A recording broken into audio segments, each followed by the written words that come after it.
Hello and welcome back to another episode of From Prison to the Streets. I'm Eric. I did 11 years in prison and I talk about prison stuff.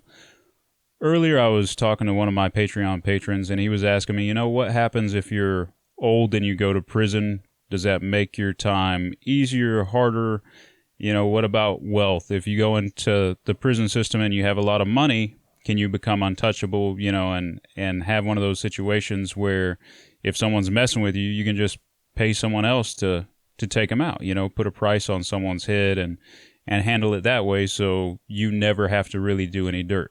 So that's what we're talking about today. We're talking about old folks and wealthy folks in the prison environment and if that makes your time easier or harder. So be sure to like and subscribe. Here we go. As far as age goes, I wouldn't say that being old makes your time any easier. In fact, I would say in a lot of ways it makes it harder. When you go into the prison system, if you look old and weak, you look like an easy target, especially if you're new to the system and you're not well established. People are going to see you and they're going to be like, hey, you know what? He's not going to put up much of a fight, so let me go extort him or steal from him, etc. So it doesn't really right off the bat make your time easier. In addition to that, when you're getting a little bit older, you tend to have more health problems and stuff like that, and prison health care isn't good. You just don't get the services that you need. You don't get the right medications. You don't get the right nutrition from the chow hall. Your health problems can get a lot worse. In addition to that, a lot of times you're going to be sitting around on a metal bunk, which is not easy to do when you have aches and pains and arthritis and all that stuff and less mobility.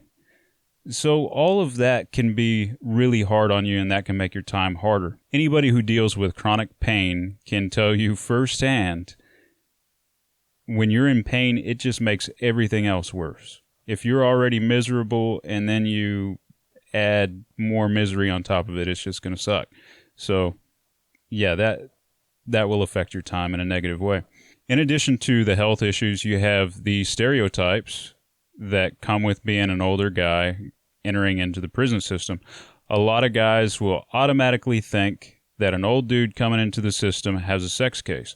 That's not always true, but that's just kind of a stereotype. They have this way of thinking, he's old, he's weak, who is he going to victimize? Probably a woman or a child. He's probably got a sex case. So people will make assumptions about you based on your age when you're going into the prison system. That said, if you go about your time a certain way, you won't have that issue. If you immediately start making friends with well-respected and influential people on a yard, people that are well-established, who have been in that prison for a while, you can avoid some of those problems, because, you're talking to this dude, you're transparent, and then he goes and talks to his buddies, and they ask about you, and before you know it, the whole prison knows why you're there, and they know you don't have a messed up case and that you're friends with this guy who is well respected. And so you can avoid some of those problems. If you start building social connections early on when you get to prison, you won't really have a lot of the problems that come with being old in the prison system. So what about wealth? Well, it kind of works the same way. You definitely don't want to brag about having a lot of money, and you don't want people to see you going to store every week and coming back with a full canteen bag, because they're going to know that you have money. And, if you're not someone who has any social connections, you're not going to be able to just put a price on someone's head very easily, and you're not going to be untouchable, because you might try to approach someone and say, hey, if I give you X amount of money, can you go take this person out? They're kind of messing with me. What that dude is more likely going to do is say, no, I'm not going to go beat that dude up for you, but I tell you what, if you get me $30 worth of store on canteen day, I won't beat you up. That's what's more likely to happen. You're more likely to get extorted than protected if you go about it the wrong way. That being said, if you make those social connections early on, then your money can work for you a little bit. If it's not so much a bragging thing, but if you get in with a a group of guys and you're looking out for them, you're cooking for them, you're gumboing with them, maybe you buy them a pair of shoes every once in a while, you're just looking out for people. They are going to look out for you. So you're looking out for people and you kind of get protection in return, but it's not exactly the same as being this untouchable person because you have a lot of money.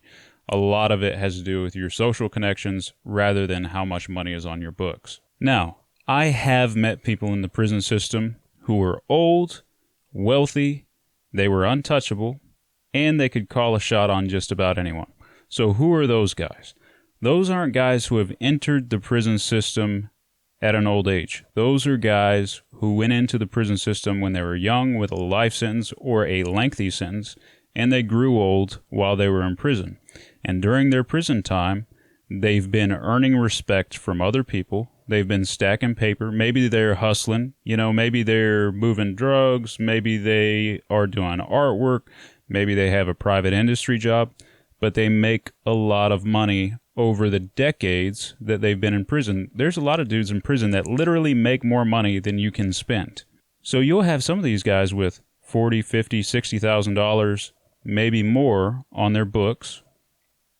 And because they have so much respect in the prison system, nobody's going to try to mess with them. And if they do, they're probably going to get taken off the yard themselves.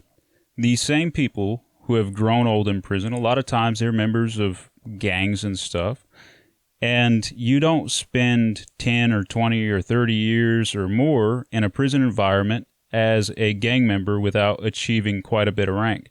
These are the guys who usually end up the shot callers of an entire state for an organization. And they can literally put a hit on just about anyone, and they are quite literally untouchable. You're not going to try to put hands on them.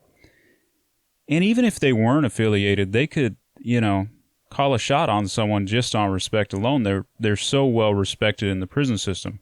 I've talked about guys on the channel before like Willie. He had a bunch of money. He was very well respected. And he could get stuff done if he needed to. He was old, but by no means was he going to be preyed upon.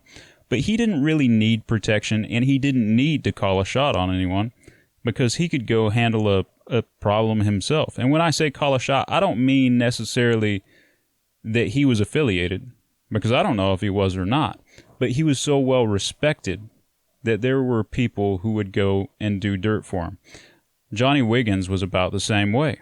He had been in various criminal organizations over, the years and years and decades and whatnot that he had been down, but he didn't need to use his organization to put a hit on someone or call a shot on someone. People would stand up for Johnny just on the principle of respect. That is the sort of scenario where you run into people who are untouchable, who are very dangerous, who can put a price on just about anyone's head if they want to, even though they don't need to. Anyway, I'm going to end this video here. I hope you guys found it informative. I'm Eric. This has been another episode of From Prison to the Streets.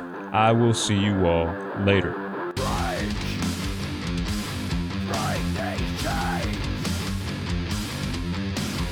They